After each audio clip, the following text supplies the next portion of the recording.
Llega el corazón, el alma del programa. La historia que te va a comer la cabeza todo el fin de semana y cuya sensación se va a extender lentamente en los días subsiguientes y te va a dejar deseando más hasta la próxima edición del Jardín de las Delicias. A partir de hoy, ya vas a haber probado los frutos del árbol del conocimiento. Y sabemos cómo termina eso. Por lo menos los que tenemos una crianza involuntaria basada en la tradición judeo-cristiana, sabemos cómo termina esa historia. Después de probar el conocimiento, nos expulsan del paraíso, pero ese sufrimiento vale la pena. La curiosidad ya no se puede parar y la preferimos a una eternidad de completa y segura inocencia. ¿Acaso no dijo un poeta que el camino del exceso conduce al palacio de la sabiduría? Sí. El que dijo esto fue William Blake y con él empieza la historia del arte de hoy. Yo les comenté que íbamos a hablar de misticismo y arte y quién más adecuado para tratar este tópico que William Blake. Para quienes no lo conozcan, fue un poeta, un pintor y grabador inglés activo durante el siglo XVIII. Un artista cuya obra se fundó en las visiones que tuvo desde muy pequeño. Sí, él decía ver ángeles, fantasmas, distintas entidades que se le aparecían. Por entonces, en Inglaterra, si querías ser un artista consagrado, tenías que estudiar en la Royal Academy de Londres, una institución a donde se iba a estudiar arte, con normas muy estrictas sobre lo que era arte y lo que no era arte. Estamos hablando del siglo XVIII.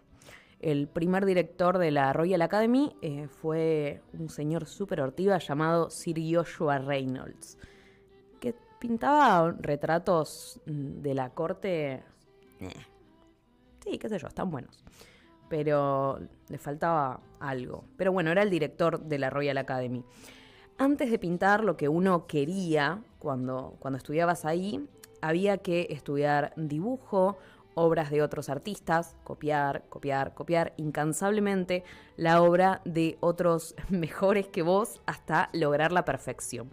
No había demasiado espacio en la academia para la invención o desarrollar el estilo personal a través de una creación que no sea mirar lo que hace el otro y la copia.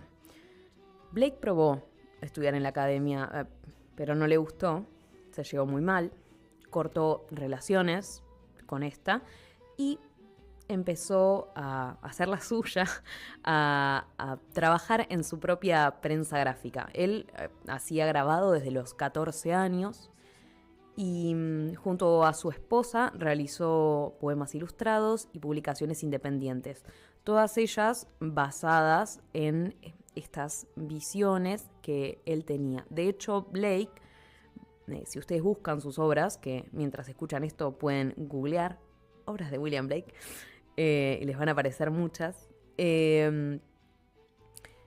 lo que él hacía es, lo que él hizo, quiero decir, es crear una mitología personal. Y esto es maravilloso, es algo muy particular de él. No trabajaba con los mitos griegos tradicionales o reinterpretaba, por ejemplo, textos como la Biblia o leyendas inglesas tradicionales. Esto también es un punto como clave dentro de la obra de Blake, porque él va a rechazar esa búsqueda del clasicismo, esa búsqueda en los mitos griegos, en la arquitectura romana, que estaba tan de moda en la academia. Bueno, él dice, no, ya fue, voy a inventar mi propia religión, mi propia mitología, y la voy a pintar. Además, esta unión que hace entre grabado y sus publicaciones entre ilustraciones y texto son muy interesantes. Como les contaba, Blake tuvo visiones desde la infancia. ángeles y presencias que él decía que nadie más podía percibir y que influyen toda su obra. Ya les dije que se inició en el grabado a los 14 años, era muy fanático de Miguel Ángel, quien pinta la Capilla Sixtina. Esto se ve mucho en las figuras humanas de Blake. Si ustedes ahora buscan, como les dije, William Blake, obras de arte, van a ver, si lo comparan, por ejemplo, con cualquier figura humana de la Capilla Sixtina, como para hablar de la obra más conocida de Miguel Ángel, van a ver que hay ahí como una cosita similar. Y usaba su mente, sus sueños, muy partidario de la fantasía y de la inspiración. Los buscaba como lugar de inspiración.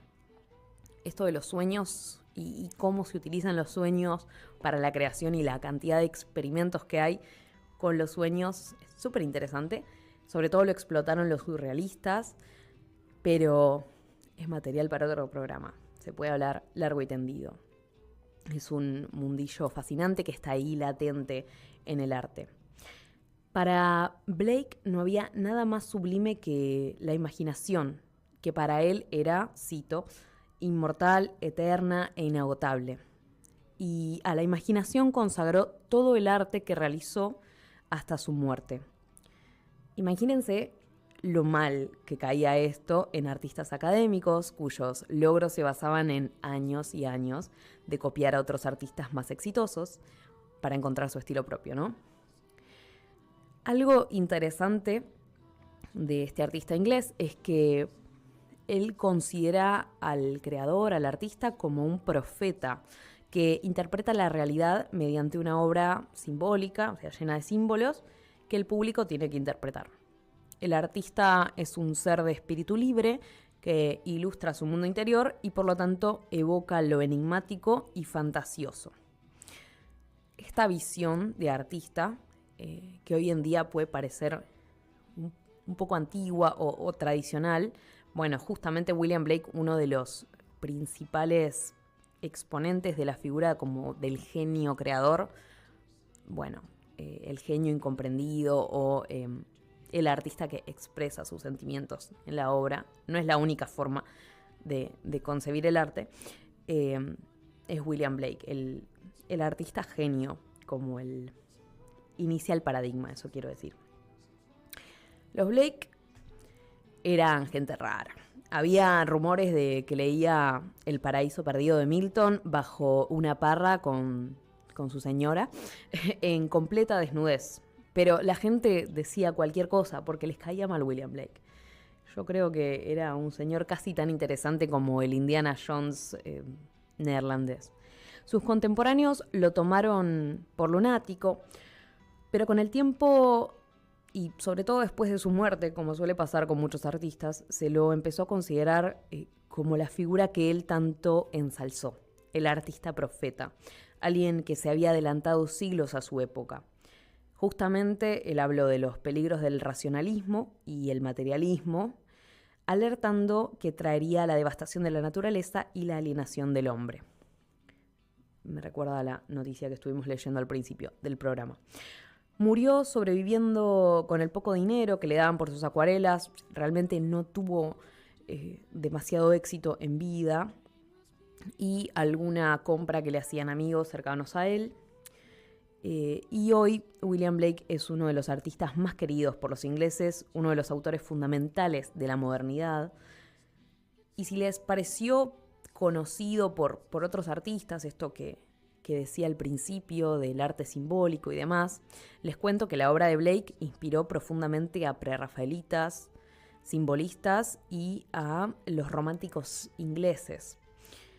Él se podría decir que es como un prerromántico, entre comillas, si vamos a ponernos así como muy estrictos con la cronología. Asimismo, influenció durante el siglo XX también a escritores y artistas, por ejemplo a Aldous Huxley o Jim Morrison. Evidencian la enorme trascendencia que la figura de Blake tuvo en diversas vertientes artísticas. No por nada la banda de Doors fue bautizada así. Es por un poema del artista inglés que dice: si las puertas de la percepción se purificaran, todo se le aparecería al hombre como es, infinito. Esta es un poco la vida de William Blake, por si les interesa, y su fuerte unión con el misticismo. La siguiente artista de la que quiero hablarles es una sueca que ganó popularidad en los últimos años. Ustedes cuéntenme si la conocen o no. Tal vez oyeron hablar de Hilma af Klint. No Klimt como el pintor vienés, sino Klint con NT. Es una artista que se dedicó a la pintura abstracta a principios del siglo XX. Y lo loco es que lo hizo mucho antes que los llamados padres de la abstracción como Kandinsky, Mondrian o Malevich. Es una artista que antes de morir pidió que su trabajo fuera revelado al mundo recién 2 décadas después de su muerte, ya que según ella el público no estaba preparado para entender su obra. Hilma tiene una obra prolífica, es impresionante la cantidad de obras que tiene, más de 1200 pinturas gigantes, muy grandes, que van de la mano con sus anotaciones personales, que si uno busca en Google Hilma af Klint diarios, van a ver que son muy estéticos también, van ahí dialogando con las pinturas, hermosos diarios. No se entiende su obra si no se comprende el contexto del auge de las ciencias, por un lado, y del espiritismo, por otro lado, en la Europa de principios del siglo XX, fines del siglo XIX, principios del XX. Hay una extraña mezcla y boom de descubrimientos de la ciencia y de gente que le gusta juntarse alrededor de una mesa para invocar un espíritu. Y Hilma se metió en esta movida. Dijimos que ella es la precursora de la abstracción. Algunos consideran que esto pone en riesgo el relato tradicional de la historia del arte. Por supuesto que sí lo hace, pero creo que las obras de Hilma af Klint van por otro lado, mucho más espiritual que por el que iban las obras de Kandinsky, por ejemplo, que si bien es espiritual, se centra más en una cuestión del lenguaje visual y otras búsquedas. Ahora vamos a ver eso en profundidad. La época de Hilma era un momento de cambio, los límites entre ciencia y espiritismo eran difusos y surgían una serie de avances que demostraban que había una vida más allá de lo que se podía ver. Por ejemplo, la demostración de la existencia de ondas electromagnéticas o el descubrimiento de los rayos X. Son todas cosas que como que inspiraron a muchos artistas y sobre todo a ella a decir, hay un mundo microscópico que no veo, pero está. El interés de Hilma por el espiritismo la llevó con el tiempo a formar su propio grupo junto a 5 amigas con las que practicaban la escritura y la pintura automática antes de los surrealistas. Y de los encuentros en los que recibían mensajes de espíritus, que ellas denominaban los altos maestros, salieron las obras abstractas de Hilma, ¿no? Ella las denominó las pinturas para el templo.